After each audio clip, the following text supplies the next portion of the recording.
code of conduct, and consent to being recorded and streamed. You can skip this if you don't. Okay. Okay, thank you. All right, good afternoon, everyone, and welcome again to Pycon APAC 2024 for the 4th session. And I will be your moderator for this session. So today, right now, our speaker is Mr. Hyuk-Jin Kwon, who will be presenting about profile, debug, and monitor my PySpark workloads. And without further ado, please start. All right.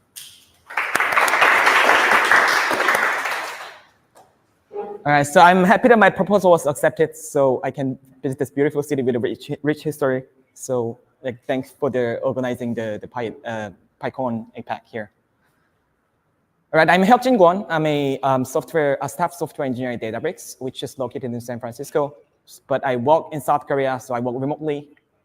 And I am the APAC Software Foundation member, PySpark PMC member and committer, and then I take lead the open source PySpark team in the Databricks. So I'm pretty active in the open source side.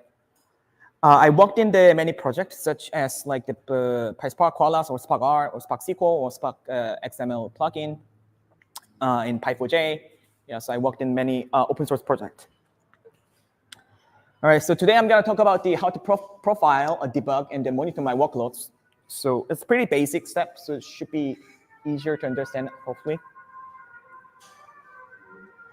All right, so PySpark. I am sure that this is the thing you guys first hear when you want to do some distributed computing or something with the Python, right? So it's undeniable statement that PySpark is pretty famous. So you can use it in the machine learning or the data analysis. It's pretty much used in everywhere when you want distributed computing, when you want to do some distributed computing with that. So the left one is the your left, right? Yeah, your left. Left one is that's a Stack Overflow trend. So it's growing up, it's getting famous. And then the number of the downloads of the Spark itself is keep growing. So it's pretty famous. All right, so let's start with from very basic question. So PySpark is the Python plus Spark, right? So it's Python library for the Spark, and then Spark itself is the distributed computing engine, right? So it's a Python library that uses the Spark to distribute your workloads. Just to make sure that I'm sure some of you might not very familiar with what the Spark is. So I'll just briefly tell you what Spark is. So Spark, there are 3 components. The first is the driver, and the worker, and executor. So the driver is basically you think that it distributed the task to the executors. So it basically schedule and then see which executors are free, and then you give them some task, and then executors will actually execute the task. Worker is actually just a node in the Spark cluster. So it's just a machine. You can just think there's laptop or anything that the node within your cluster. And then the executor is an actual process that's running in the worker node. So it's actually just the JVM process that occupies some cores. So it's ready to take some task submitted from the driver. So driver asks you to execute something, and then this executor, the JVM processor, will execute some computation, do the compute the task, and then give the result back to the driver.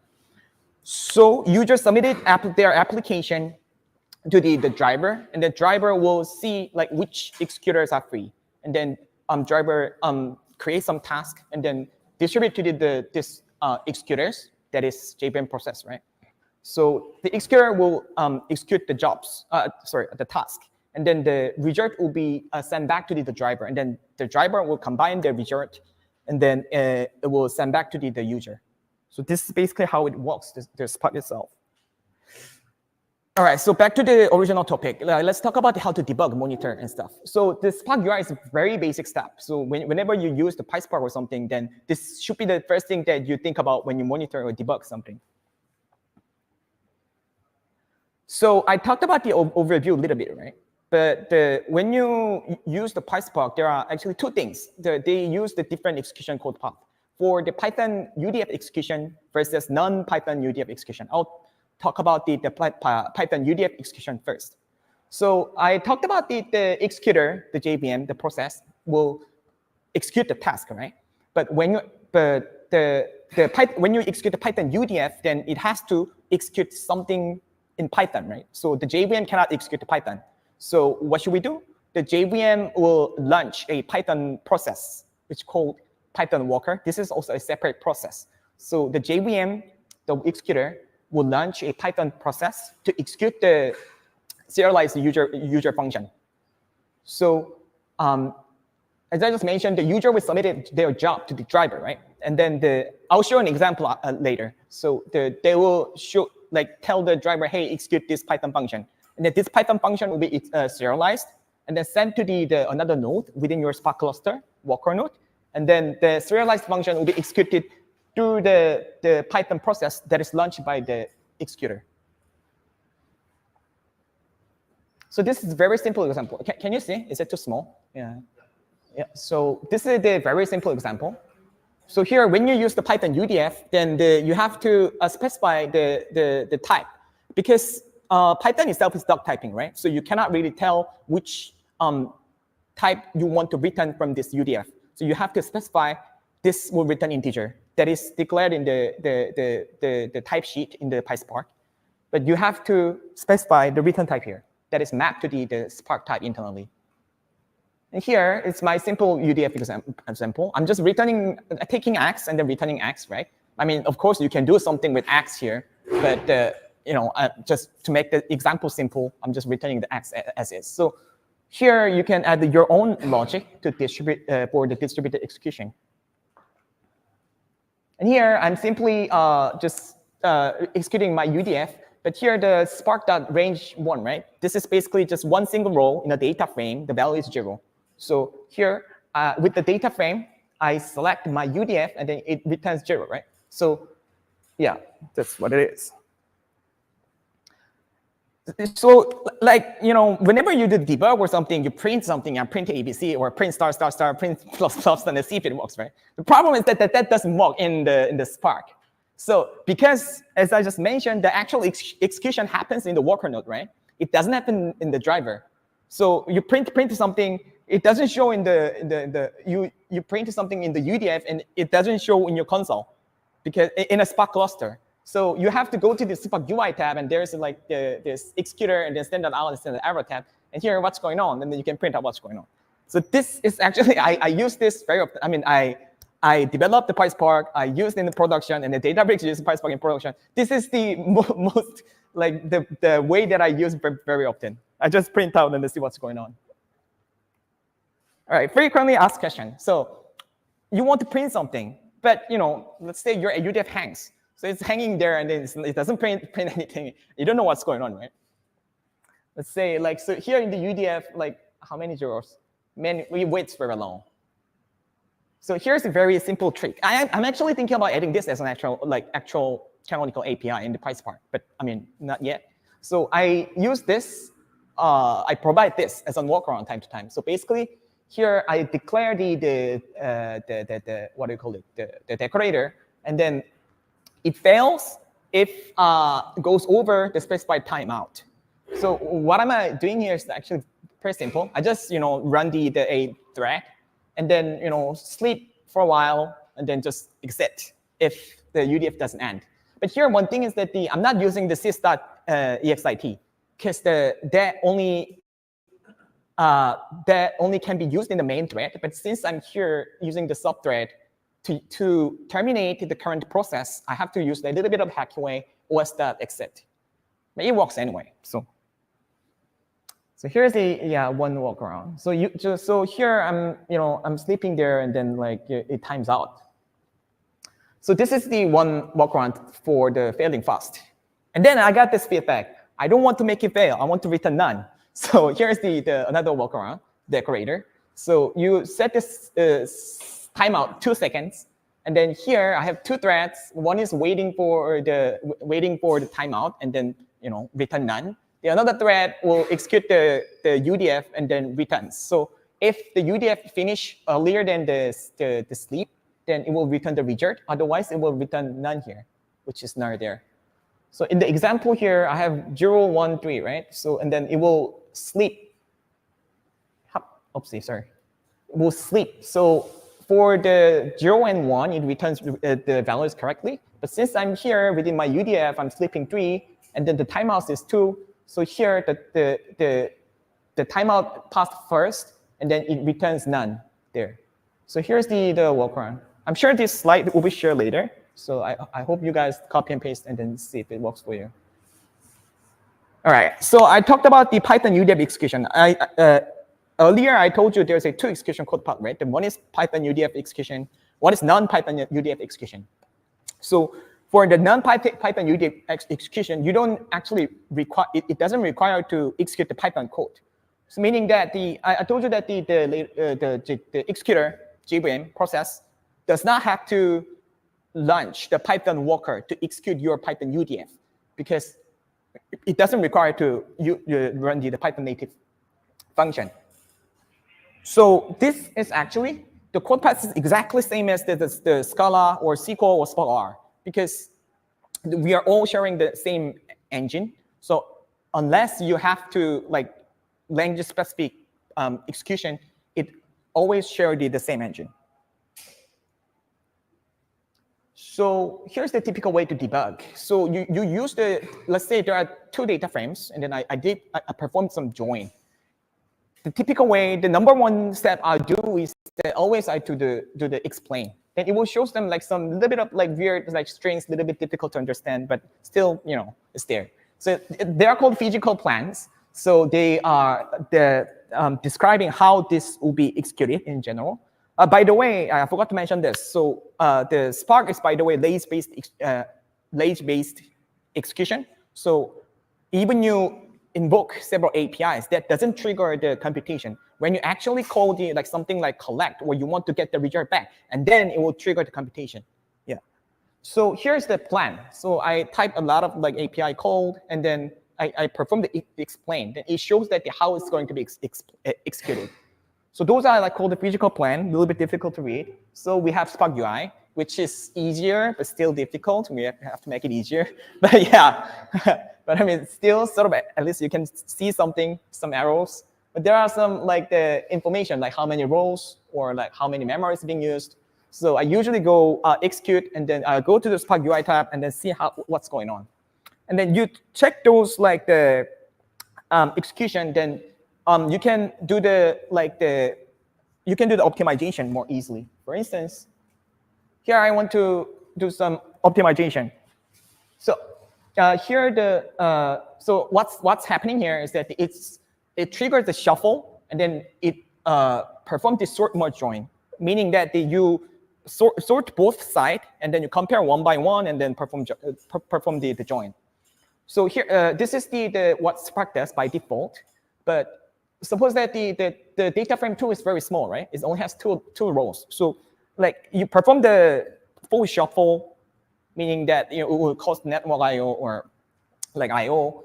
So this costs. So to avoid that, we can perform something like the broadcast hash join. So here I check the plans, and then I perform the broadcast hash join, meaning that you will send this smaller side of the data frame to every worker node. So you don't have to actually exchange the data. It's like a simple trick. So you don't have to actually perform the shuffle, since the smaller side data is sent to the old worker node. It's a little bit complicated, but my point is that by leveraging Spark UI, you can do something like kind of optimization. All right, so next way. It's also frequently asked questions. The Spark actually does a lot of things that rule-based optimization. So like let's say like 1 + 2. Let's say you perform some 1 + 2, and then before the execution, oh, it's 1 + 2. Okay, then you can make it 3, something like that. So there's a like rule-based optimization, and then Spark performs also optimization, something called code generation. In very short, without code generation, the Spark itself is iteration model. So you iterate change. So iterate A, iterate B, iterate C. And then the problem of this approach is that it invokes a lot of function executions, which actually create something called virtual function call under the hood. But anyway, the point is that the chaining iterator is expensive, not very cheap. So what code generation does I'm just trying to say that, explain it easily. You just think that this is flat everything. Yeah, you unwrap the iterator everything and then just put everything into the one Java code to avoid the function calls.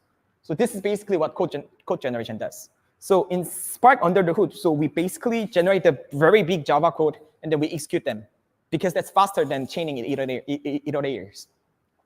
So sounds complicated, right? And it's actually difficult for me to debug too. So whenever I want to debug, I set the spark.spark context.set level.trace. And then it will show that it will show how the execution plans are transformed.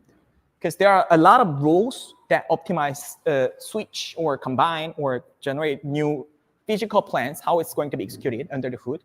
And it shows all the transitions, how it's changed, which rule changes to what.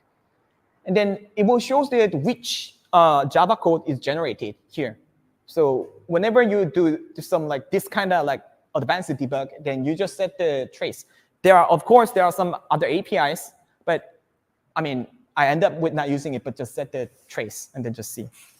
Of course, I'm not saying that I'm doing good, but there are good APIs, but this is the way I use. All right, so we talked about the Spark UI. So let's go to the little bit more advanced stuff. PySpark itself has the profilers. So we have two profilers. First is memory profilers, and then second is CPU profilers. So the profiler itself is actually dedicated to Python UDF, because it will show that which code invoked which function call, like how long it took. I will show you later, but I will start with briefly explaining how it's implemented, the profilers. So we talked about the driver, the worker executor, right? And then since the profilers are for Python UDF execution, we will of course launch the Python worker. And then now we leverage something accumulator for implementing the profilers. So basically, after all the execution in the Python worker process, it profiles the Python worker process and then aggregate that result back to the task, something called accumulator. And then later, the driver will accumulate all the accumulated result from the executors to the one, combine one, and then it will show you to the end user later. Yeah, let's quickly talk about the memory profiler. We leverage something called the memory profiler. This is actually third-party library. So I actually use to debug my own Python worker site as well. So there's a configuration, blah, blah, blah, the memory. And then it will show some this kind of result. Here, my UDF is just +1, right? And here it shows the codes here. So which line of the code you consume, how much memory you use, it shows. And then it shows that the ID in which UDF profiler, which UDF is being used. That can be seen by using explain. So you perform explain, it will show the UDF ID, and then you perform the profile.show, and then it will show this beautiful result. And then you can profile the memory, and then you can see which line consume which memory. This is CPU profiler. This is actually standard Python profiler. Standard Python profiler supports which API or which function is called how many times, and then where is the overhead, so you can optimize that, the bottleneck. So we have the same configuration, but the value is set as a perf. And then it's the same. You perform the data frame that explained, and it will show the UDF ID, and then they map to the UDF ID. It will show how many calls it happened, and then how long it took, and which line of the codes. So let's say you can easily identify which one is bottleneck and which code has to be optimized within your UDF. This is actually at the end. We have a nice rendering of your perf result, which is done by my team member. Yeah. So this is actually pretty easy to read. There's some third-party library, and then we have the integration. So you invoke the spark.profile.render, then it will show the beautiful result, which line of your UDF takes a lot of time. All right, so we talked about the Python profilers. The second one is that the display the stack trace. Remember that we have the JVM and then Python, right? So in theory, there should be two stack trace. One is JVM stack trace, and then second is a Python stack trace. But when you execute the Python UDF, then it shows that there's this single Python UDF error message. Here I'm dividing by 0, so it must throw an exception. But there's no like JVM exception or like there's no stack trace. I mean, I want to see what's going on under the hood Spark, but it only shows my UDF exception. I mean, most of the users are not very interested in like what's going on in the PySpark itself, but I mean, I am interested in, so I'm gonna show you anyway. Yeah. So yeah, we have the configuration called the simplified stack trace. So this is the disable by default, but you can enable by default, but you can turn this off to show all the internal errors, what's going on within the Spark itself. So here, the PySpark worker.py is actual Python process that is launched by executor JVM machine. And then yeah, here, yeah, you can see all the internal Python traceback. All right, and let's see about where's my JVM traceback. Here, there's like another configuration called spark.sql.pyspark.jvm traceback. It's disabled by default because most of you guys are not interested in. So you turn it on, then it will show that which line of the code within the Spark is actually throwing the exception. So like when you, let's say, face an like bug or an error, then I mean, you might want to know like, okay, I'm 100% sure it's not my code, it's your code. So maybe you want to take a look, right? And you can turn it on those like the configuration, and then hopefully submit a fix. I can review and merge. So please, yeah, you can take, yeah. All right, so last section. I don't have many time, so I'm gonna rush a little bit. So IDE and terminal.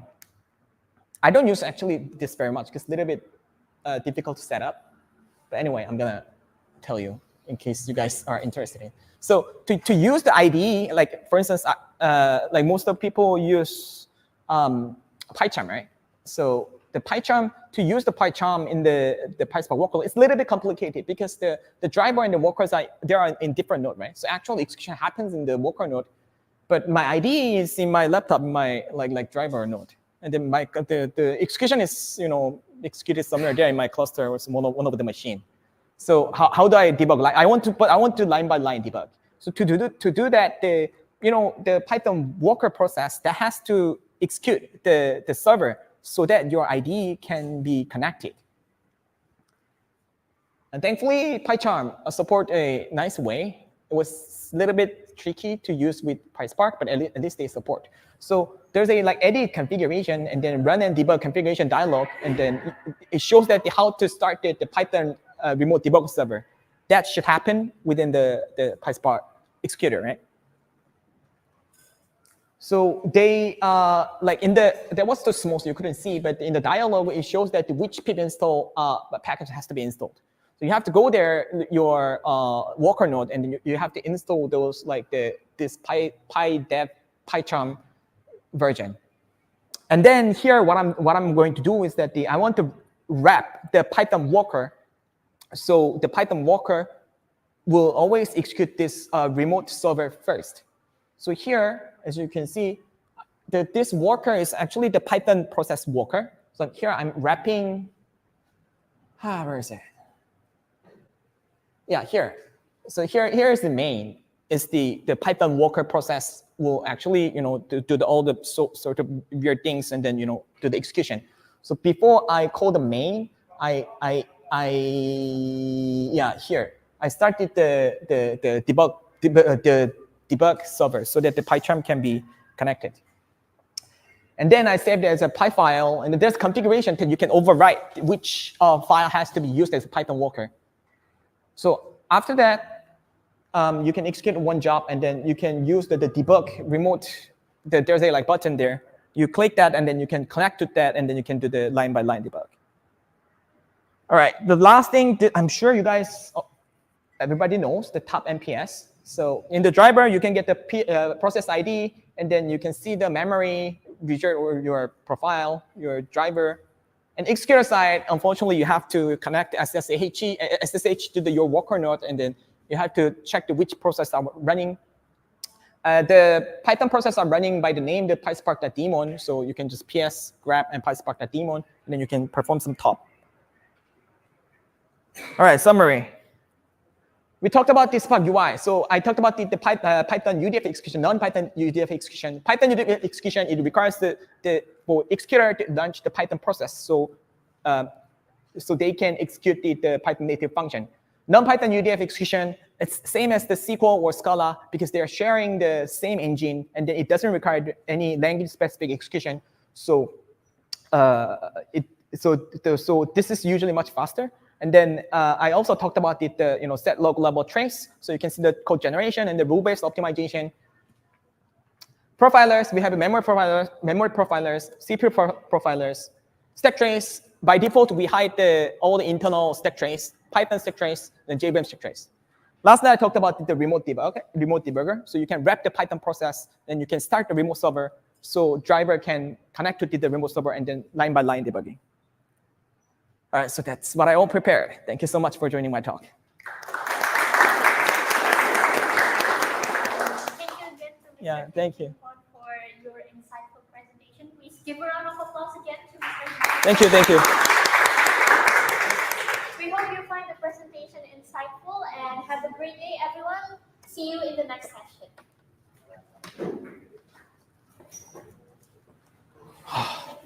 No, thank you so much. Yeah.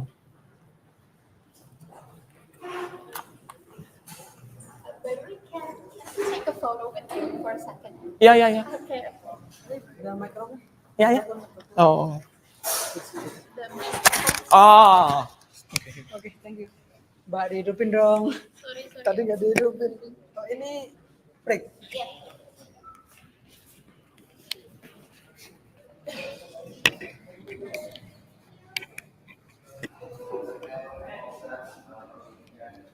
Empat 3A selesai.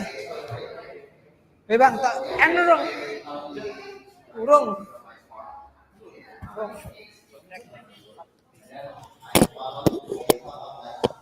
3A.